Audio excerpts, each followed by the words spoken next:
অনেকদিন আগের কথা। পঞ্চশালা নামে এক রাজ্য ছিল। এই রাজ্যের রাজা ছিল পঞ্চবর্মন। রাজা পঞ্চবর্মনের ছিল 4 রানী।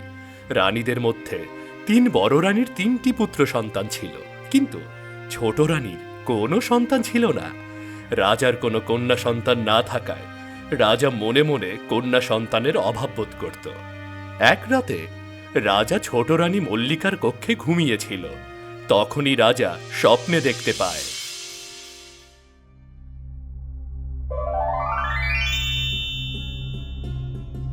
রাজা পঞ্চবর্মন, তুমি কি খুবই চিন্তিত? হ্যাঁ, আমি অনেক চিন্তিত। আমার 3টে পুত্র সন্তান আছে। আমার যদি একটা কন্যা সন্তান থাকতো তাহলে কতই না ভালো হতো। শুনেছি কন্যা সন্তান পিতাকে বেশি ভালোবাসে। আমি কি সেই ভালোবাসা থেকে বঞ্চিত হব? না, তুমি সেই ভালোবাসা থেকে বঞ্চিত হবে না। ছোট রানীর গর্ভে এক কন্যা সন্তান আসবে, কিন্তু সেই কন্যা সন্তান জন্ম হবার পর কখনো সে চাঁদের মুখ দেখতে পারবে না। তার শরীরে যদি কখনো চাঁদের আলো পড়ে, সঙ্গে সঙ্গে সে পাথর হয়ে যাবে। এ কেমন কথা? আমার কন্যা সন্তান হবে আর সে চাঁদের আলো দেখতে পারবে না? হ্যাঁ, সে কোনো দিনও চাঁদের আলো দেখতে পারবে না।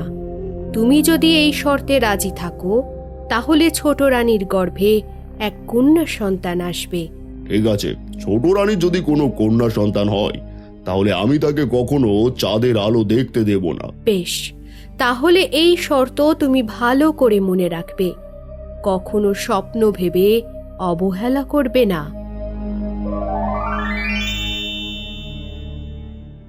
রাজার স্বপ্ন শেষ হওয়ার সঙ্গে সঙ্গে রাজার ঘুম ভেঙে যায়। এ আমি কি দেখলাম? এ হতে পারে না। এ কি মহারাজ, আপনি এভাবে ঘুম থেকে জেগে উঠলেন কেন? কি হয়েছে আপনার? ছোট রানী, আমি এক ভয়ানক স্বপ্ন দেখেছি। কি ভয়ানক স্বপ্ন দেখেছেন মহারাজ? আমি স্বপ্নে দেখলাম কেউ আমাকে বলছে তোমার গর্ভে এক কন্যা সন্তান আসবে, আর সে জন্মগ্রহণ করার পর তাকে চাঁদের আলো থেকে সারা জীবন দূরে রাখতে হবে, নয়তো তার শরীরে চাঁদের আলো পড়লে সে পাথর হয়ে যাবে। এতে এত ভয় পাচ্ছেন কেন মহারাজ?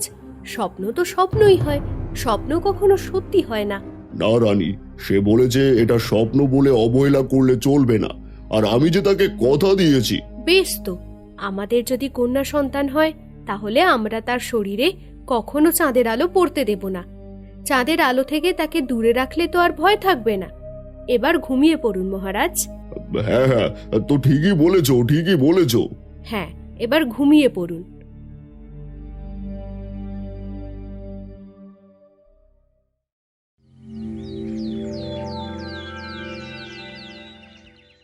এরপর কয়েকদিন কেটে যায়। হঠাৎ ছোট রানী অসুস্থ হয়ে পড়ে। রাজবদ্ধ রানীকে দেখে বলে, ছোট রানীমা মা হতে চলেছে। এই খবর শুনে রাজা ও রানীরা সবাই অনেক খুশি হয়। এর কিছুদিন পর ছোট রানী এক কন্যা সন্তানের জন্ম দেয়, আর তার নাম রাখা হয় পদ্মবতী। রানী, আমার স্বপ্ন তো সত্যি হলো, তাহলে এখন কি করব? মহারাজ, এত ভয় পাচ্ছেন কেন? আমরা আমাদের মেয়েকে সবাই মিলে মানুষ করব।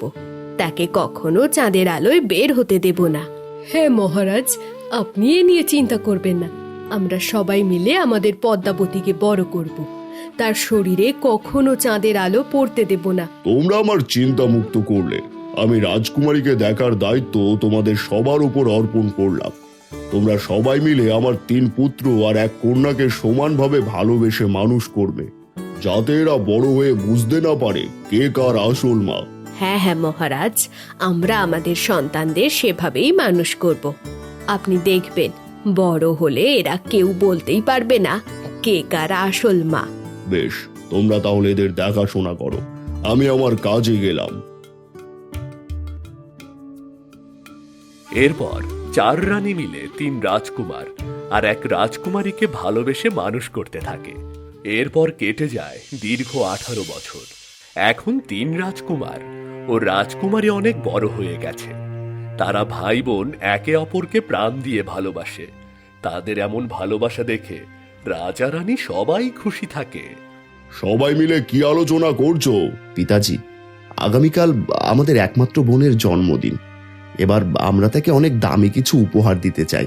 হ্যাঁ পিতাজি, ও আমাদের চোখের মণি। ওর জন্মদিনটা এবারও ধুমধাম করে পালন করা হোক। এবার আমি আমার একমাত্র বোনের জন্য আকাশ থেকে চাঁদ এনে দেব। আমি জানি তোমরা তোমাদের একমাত্র বোনকে অনেক ভালোবাসো, কিন্তু ভুলেও রাজকুমারীর সামনে চাঁদের কথা বলবে না। আমার ভুল হয়েছে পিতাজি। মন খারাপ করছো কেন দাদা? তুমি আমাকে খুশি করার জন্য এই কথা বলেছ, আর সেটা আমরা সবাই বুঝতে পেরেছি। শুধু শুধু মন খারাপ করো না। হ্যাঁ বিজয়, তুমি মন খারাপ করো না। আমি জানি তোমরা সবাই তোমাদের বোনকে অনেক ভালোবাসো। যাও, এবার গিয়ে তোমাদের আদরের বোনের জন্য উপহার খুঁজে বের করো। যাও। হ্যাঁ রে বিজয়, চল। অমলদা, তুমিও চলো। এবার আমরা তিনজন মিলে আমাদের বোনের জন্য অনেক দামি উপহার খুঁজে আনবো।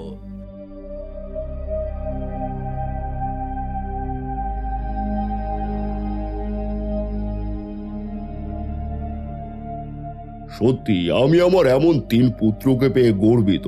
তারা একে অপরের জন্য জীবন দিতেও প্রস্তুত। হ্যাঁ মহারাজ, আপনি তো বলেছিলেন এদের এমন ভাবে মানুষ করতে। আমরা সবাই মিলে তাই করেছি। তোমাদের সবার যতই প্রশংসা করি না কেন কম হয়ে যাবে, কারণ তোমরা 4 জন এই মহলে 4 বোন হয়ে আছো। আজ পর্যন্ত কেউ কারো প্রতি কোনো অভিযোগ করনি। হয়েছে মহারাজ, আর বলতে হবে না। এবার ভিতরে চলুন, বিশ্রাম নেবেন। হ্যাঁ হ্যাঁ, চলো।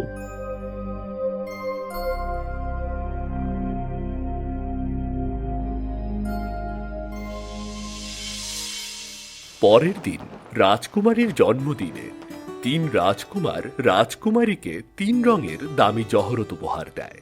কিন্তু রাজকুমারীর মন ভালো না হয়ে আরো খারাপ হয়ে যায়। এ কি বোন, তোর মন খারাপ কেন? আমাদের উপহার কি তোর পছন্দ হয়নি? দাদা, তোমরা আমার কাছে সব চাইতে দামি উপহার, কিন্তু এবার আমি ভেবেছিলাম তোমরা আমার মনের কথা বুঝবে। এত দামি জহরত পেয়েও আমার কাছে মনে হচ্ছে আমার কাছে সেই জিনিসটাই বেশি মূল্যবান হতো, যার তেমন কোনো মূল্য নেই। তোমরা যদি সেইটা এনে দিতে তাহলে আমি খুব খুশি হতাম। সে আবার কেমন জিনিস যা দামি না হলেও মূল্যবান? আমি কিন্তু বুঝতে পেরেছিলাম আমার বোন কি চায়। কি ভেবেছিস আমি জানি না? আমার বোনের কাছে এই হীরে জহরতের চেয়ে কোনটা বেশি মূল্যবান? বেশ তো, তাহলে বলো সে কোন জিনিস? আমার বোনের কাছে সবচেয়ে দামি জিনিস হলো চাঁদ। তুই চেয়েছিলি আমরা 3 ভাই মিলে তোর জন্য একটা চাঁদ বানিয়ে আনি, তাই না? হ্যাঁ, কিন্তু তুমি জেনেও আনলে না কেন? হ্যাঁ, তুই জানার পরেও আমাদের বলিসনি কেন? তাহলে কি আমাদের বোনের এমন গোমরা মুখ দেখতে হতো? বল। আসলে পিতাজি রাগান্বিত হবে বলে আমি তোমাদের কিছু বলিনি। পিতাজি অনুমতি দিলে এর পরের জন্মদিনে তোর জন্য অনেক বড় চাঁদ বানিয়ে আনবো রে। ঠিক আছে, আমি অনুমতি দিলাম। রাজকুমারীর পরের জন্মদিনে তোমরা তার জন্য বড় করে চাঁদ বানিয়ে আনবে। এবার তো খুশি? হ্যাঁ পিতাজি, এবার আমি খুব খুশি। দাদা, তোমরা কিন্তু এর পরের জন্মদিনে আমার জন্য বড় করে চাঁদ বানিয়ে আনবে। হ্যাঁ রে বোন, হ্যাঁ, আমরা 3 ভাই মিলে তোর জন্য বড় চাঁদ বানিয়ে আনবো। হয়েছে পদ্মাবতী, এবার তুমি তোমার কক্ষে যাও। আর কিছুক্ষণ পর সন্ধ্যা নামবে, আর সন্ধ্যা নামলে তো চাঁদ উঠে পড়বে।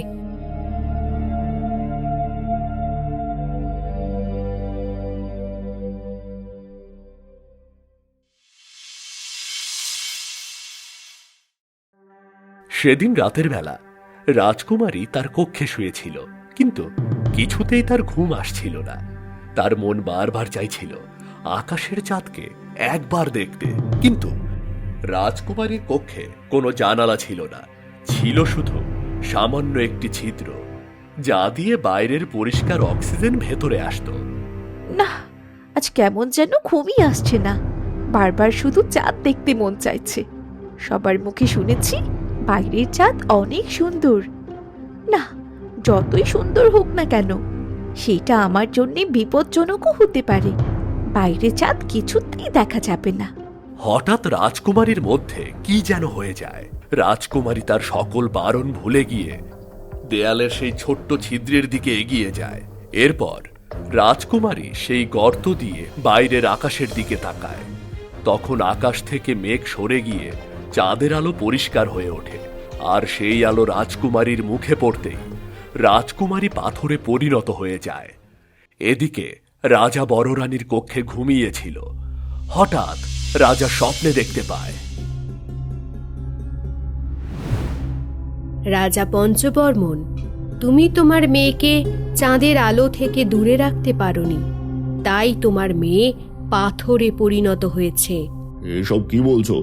আমার মেয়ে তো তার কক্ষে ঘুমিয়ে আছে।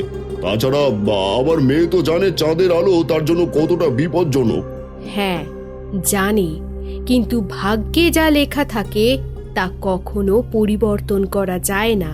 তাই সে তার কক্ষে থাকা সামান্য ছিদ্র দিয়ে চাঁদের আলো দেখেছে, আর সেই আলো তার শরীরে পড়ার সঙ্গে সঙ্গে সে পাথরে পরিণত হয়েছে। না, এ হতে পারে না। আর তাই যদি হয় তাহলে আমি আমার মেয়েকে কি করে সুস্থ করব? রাজকুমারীকে ভালো করতে হলে জীবন নদীর জল প্রয়োজন, আর সে জল পাওয়া অসম্ভব। কেউ সেই জল পর্যন্ত পৌঁছাতে পারবে না। তাই তুমি তোমার মেয়েকে সারা জীবন পাথর হয়ে দাঁড়িয়ে থাকতে দেখবে, দাঁড়িয়ে থাকতে দেখবে। না, এ হতে পারে না, এ হতে পারে না। এ কি মহারাজ, আপনার কি হলো? আপনি এভাবে ঘুম থেকে জেগে উঠলেন কেন? কি হয়েছে আপনার? রানী, এখনই চলো, রাজকুমারীর কক্ষে যেতে হবে। কেন মহারাজ, কি হয়েছে? রাজকুমারী তো এখন তার কক্ষে ঘুমাচ্ছে। রানী, আমি আবার তাকে স্বপ্নে দেখেছি। সে বলেছে রাজকুমারী নাকি চাঁদের আলোয় পাথর হয়ে গেছে। তা কি করে সম্ভব? রাজকুমারী তো জানে তার চাঁদের আলোয় যাওয়া বারণ। এটা অসম্ভব কিছুই নয় রানী, তাড়াতাড়ি চলো। ঠিক আছে, চলুন।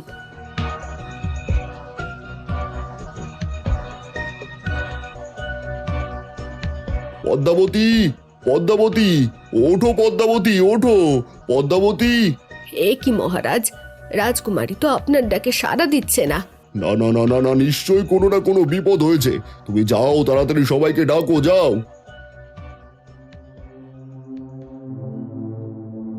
ওঠো ওঠো পদ্মাবতী, কি হলো তোমার? ওঠো পদ্মাবতী, পদ্মাবতী ওঠো বলছি।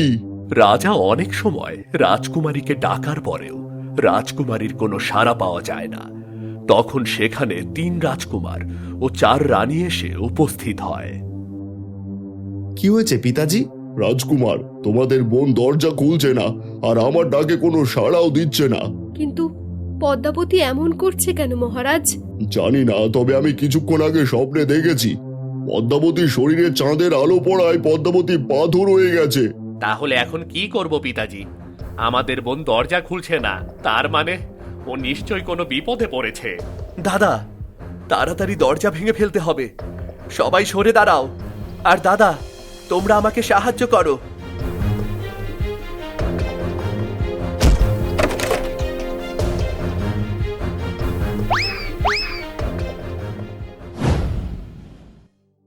সর্বনাশ, রাজকুমারী তো সত্যি সত্যি পাথর হয়ে গেছে।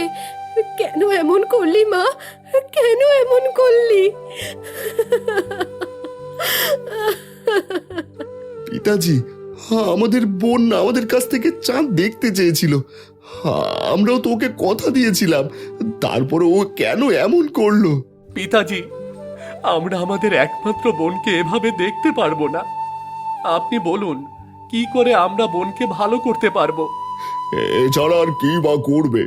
আমরা তো আর পদ্মাবতীকে ভালো করতে পারবো না। পিতাজি, আমার বোনকে ভালো করার কি কোনো রাস্তা নেই? উপায় আছে, কিন্তু তা যে বড়ই কঠিন।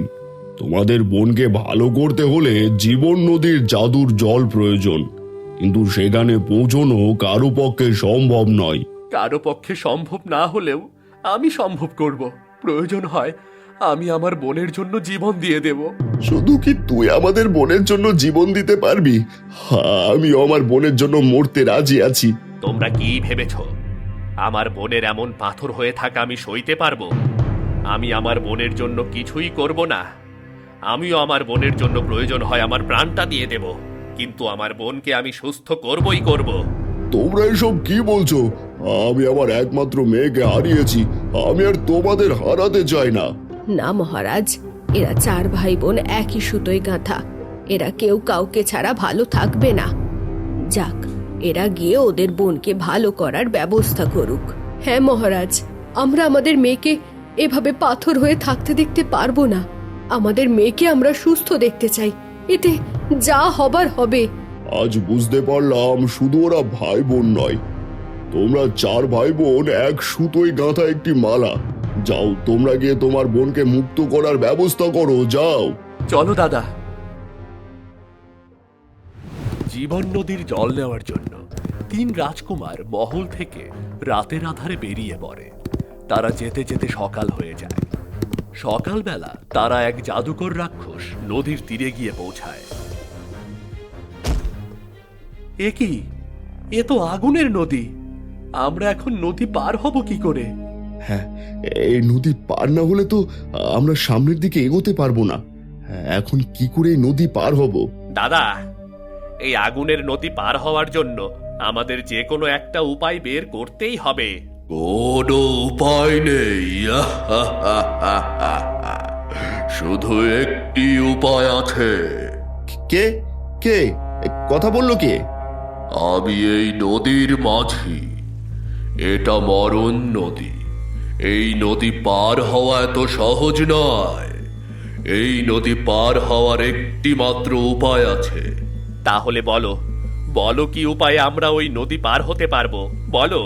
এই নদী পার হতে হলে তোমাদের 3 জনের মধ্যে একজনের প্রাণ বিসর্জন দিতে হবে, তবেই বাকি 2 জন এ নদী পার হতে পারবে। বেশ, তাহলে তুমি আমার প্রাণ নিয়ে নাও, আর আমার দাদাদের এই নদী পার হতে দাও। না, তুমি আমার প্রাণ নিয়ে যাও, আর এদের 2 জনকেই নদী পার হতে দাও। না, আমি সবার বড়, তুমি আমার প্রাণ নিয়ে নাও, আর আমার আদরের 2 ভাইকে এই নদী পার করে দাও। তোরা 3 জনই যেহেতু জীবন দিতে চাচ্ছিস, তাহলে এই নদী ঠিক করবে সে কার জীবন নেবে।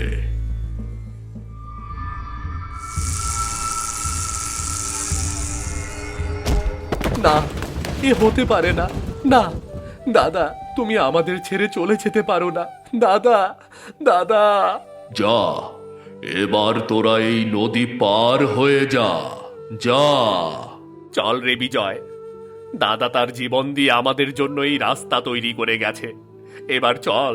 হ্যাঁ চলো, কিন্তু দাদাকে এখানে ফেলে রেখে যেতে পারবো না। আমি দাদাকে সঙ্গে নিয়ে যাব। হ্যাঁ, দাদাকে সঙ্গে নিয়ে চল।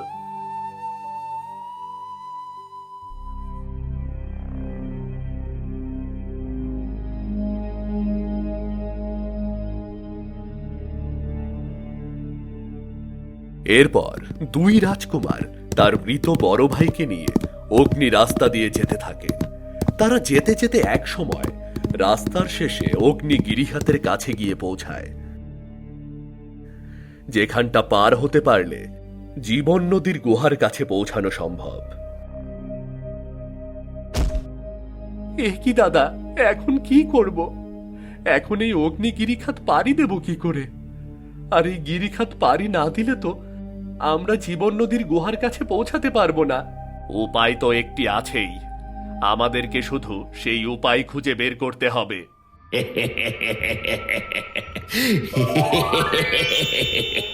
কোনো উপায় নেই, এখান থেকে জীবন নদীর কাছে যাওয়ার কোনো উপায় নেই।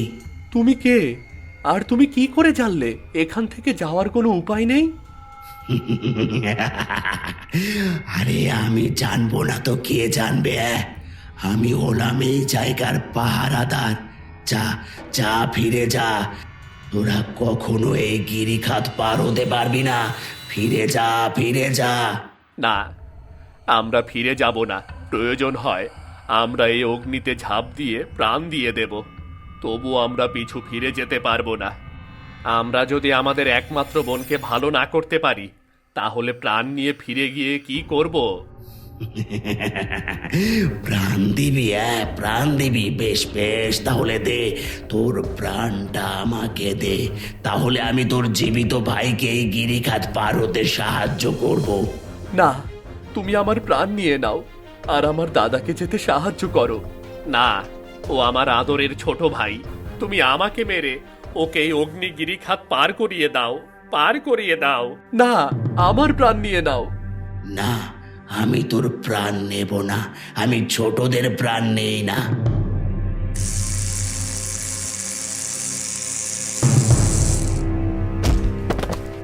না দাদা, দাদা। যা, তুই এবার যা। হ্যাঁ যাব, সাথে আমার মৃত ভাইদেরকেও নিয়ে যাব। না, তুই একাই যেতে পারবি, সাথে আর কাউকে নিয়ে যেতে পারবি না। তাহলে আমাদের ভাইদের কে দেখবে? কে দেখবে? তোকে আমি 3 ঘন্টার সময় দিলাম। তুই যদি এই সময়ের মধ্যে ফিরে না আসিস তাহলে তোর ভাইদের লাশ পাবি, নয়তো আমি এদের খেয়ে ফেলবো। ঠিক আছে, আমি তার আগে ফিরে আসব, কিন্তু খবরদার তুমি আমার ভাইদের কিছুই করবে না। ঠিক আছে, ঠিক আছে, কিছু করব না, এবার যা।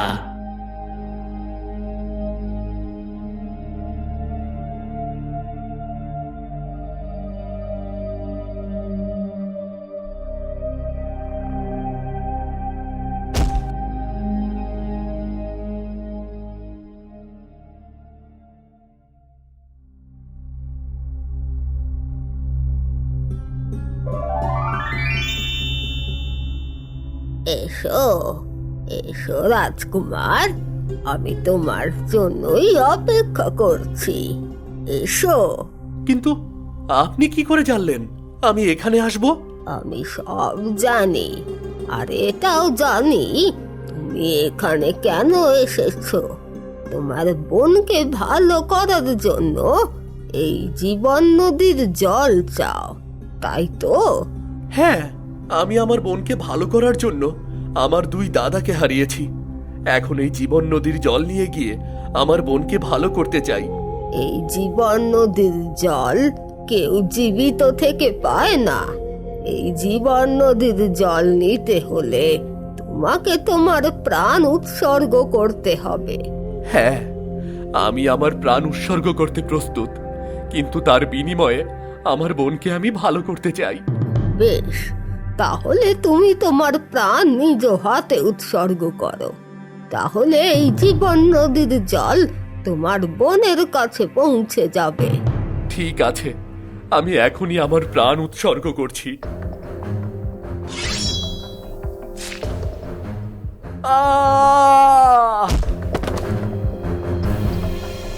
তোরা কেউ মরবি না। তোরা 3 ভাই, তোদের এই পরীক্ষায় উত্তীর্ণ হয়েছিস। তোরা আবার সুস্থ হয়ে উঠবি। তোরা আবার সবাই সুখে শান্তিতে থাকবি, আর তোদের বোনের অভিশাপ চিরতরে মুক্ত হয়ে যাবে।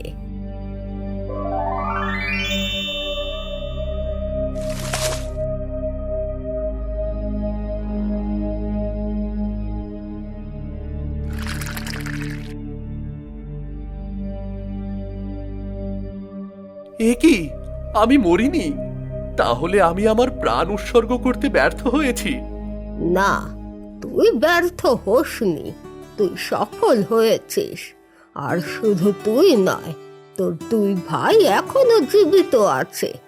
তোদের 3 ভাইয়ের ভালোবাসা আর আত্মত্যাগের কারণে তোদের বোন অভিশাপ মুক্ত হয়েছে। যা, এই জল নিয়ে তোর ভাইদের খাইয়ে দে, তারা সুস্থ হয়ে যাবে।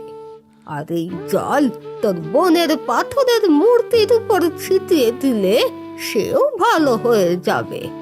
তার উপরে আর কোনো অভিশাপ থাকবে না। যা।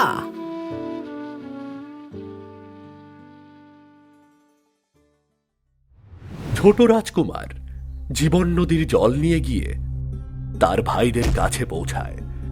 এরপর সে তার ভাইদের জীবন নদীর জল পান করানোর সঙ্গে সঙ্গে তারা সুস্থ হয়ে ওঠে।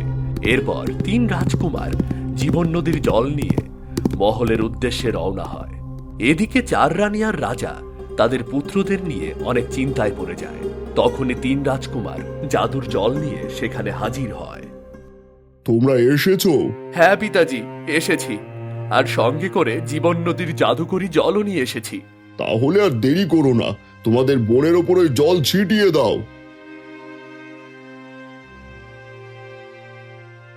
রাজকুমারীর শরীরে জাদুর জল পড়ার সঙ্গে সঙ্গে রাজকুমারী দেখতে পায় তার 3 ভাই কিভাবে তাদের জীবনের বিনিময়ে তার জন্য জাদুর জল জোগাড় করেছে।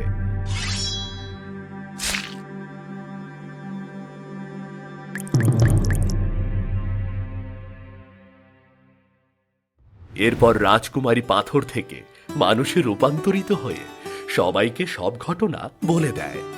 মহারাজ দেখুন, আমাদের পদ্মাবতী ভালো হয়ে গেছে। পিতাজি, মা, তোমরা জানো আমার 3 দাদা আমার জন্য তাদের জীবন বিসর্জন দিয়েছিল। হ্যাঁ রে বোন, তুই না আমাদের কাছ থেকে চাঁদ দেখতে চেয়েছিলি? তোকে চাঁদ না দেখিয়ে কি করে আমরা চাঁদের আলোয় ঘুরে বেড়াতাম? তাই বলে আমার জন্য তোমাদের জীবন দিয়ে দেবে? একবার নয়, প্রয়োজন হয় বারবার দেব, তবু আমাদের আদরের বোনের গোমরা মুখ দেখতে পারবো না।